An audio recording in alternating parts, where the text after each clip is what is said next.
Hello, and thank you for joining us. I'm Nadine, and I'm here with Dr. Corey Torgerson and with Brian, who are some of Canada's top hair restoration experts. Hello. Our viewers are often faced with numerous choices, options, both surgical and non-surgical, to solve their hair loss problems.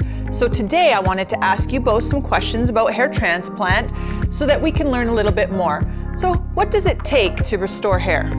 Well, I think it's helpful to explain what hair transplant surgery isn't as much as what it is. In recent years, many things have changed and some have stayed the same. So what's the same is that the aim of surgical hair restoration is redistributing your own growing hair from one area of the scalp to another. And what it's not is transplanting like somebody else's hair onto you or making your hair appear as if you've had severe balding. You need sufficient donor follicles available on your head to use for hair transplant, and that hasn't changed. Okay, so that's important to know because with so much conflicting information out there, it's easy for people to be confused. Some exciting things that have changed about hair transplantation are why we're seeing demand for this procedure increase every year. Well, that's great. Can you tell our viewers a little bit more about what has changed for better results? Absolutely. So in the past, FUT, also known as the strip method, was the most common. For the last couple of decades, it has been. It involves excising a long strip of the scalp and then dissecting it into tiny individual hair grafts. That sounds really tedious. Yes, it was, and it still is. Although it remains a reliable way to gather a huge number of grafts in one session. The major downside is a long recovery and a long scar. Most people don't want that. FUE has done away with that scar and the long recovery.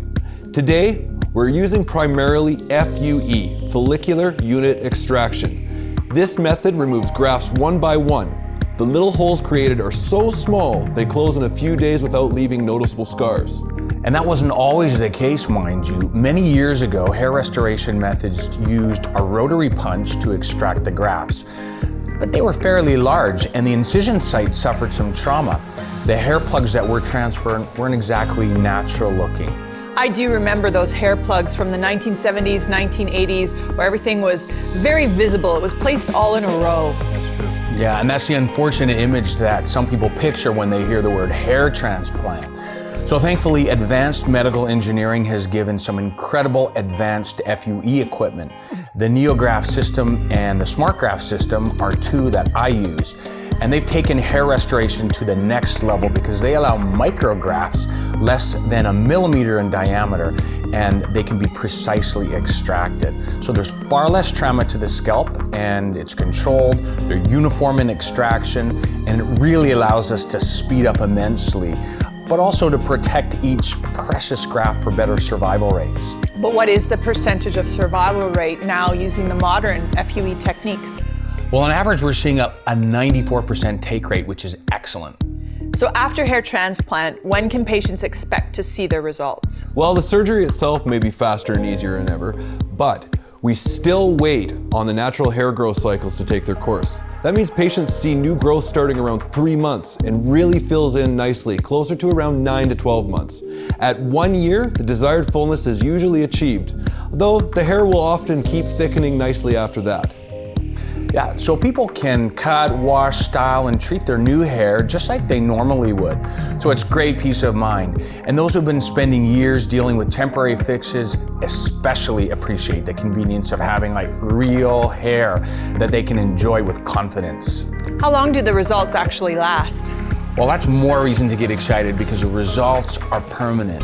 And that means that the hair that we transfer carry the DHT resistance that they had in their original location.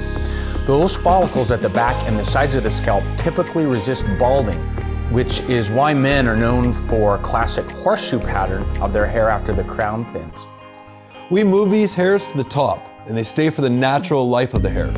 Further shedding occurs for some people, and the long-term planning for future hair loss progression is part of your initial consultation. So it's possible that someone could have an additional touch-up somewhere down in the future? Right. The transplanted hairs stay, but the more native hairs could eventually shed, especially for younger patients. So we keep that in mind when we're customizing the treatment that is going to look good on you for many, many years to come. Thank you so much, gentlemen. So how can our viewers take the next steps if they're curious about hair restoration? We welcome you to come see us. The best way to learn what your options are is with an in-person consultation, and we offer them free of charge. So there's no pressure when you come in to ask questions and learn more. That's great. And please do visit our website and hit the subscribe button because we have many more handy videos about cosmetic procedures that our hair restoration clients love. Take care until next time.